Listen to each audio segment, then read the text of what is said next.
আসসালামাইকুম প্রিয় বন্ধুরা, কেমন আছেন? লাউ ডাল রান্না করব। লাউগুলো আমি এগুলো তেলে ভাজবো মশলা দিয়ে, আর এটা দিয়ে চিংড়ি মাছ দিয়ে ভর্তা করব। সাথে তো রসুন থাকবে, পেঁয়াজ থাকবে।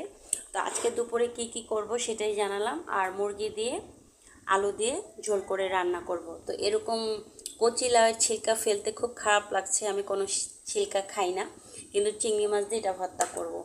আর এটা লাউ ডাল করব। আর এটার মধ্যে মশলা মেখে, সব ধরনের মশলা বেসন মেখে তেলের মধ্যে ভাজবো। আর বেশি করে রসুন দিব এই ভর্তাতে। আর পেঁয়াজ বেশি নেওয়ার কারণ, মুরগির মাংস একদম পেঁয়াজ দিয়ে ভুনা করব।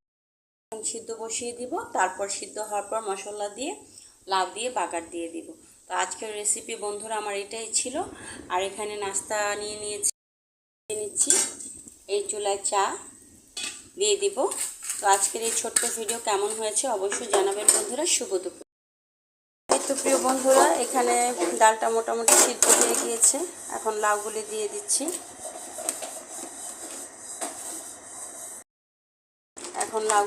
দিচ্ছি। আজকের ছোট্ট ভিডিওতে এই ব্লগ ছিল। এখন এটা সিদ্ধ হবে। আর এখানে মুরগি বসিয়ে দিয়েছি, আর এগুলো আমি ভেজে নিব। তো আজকে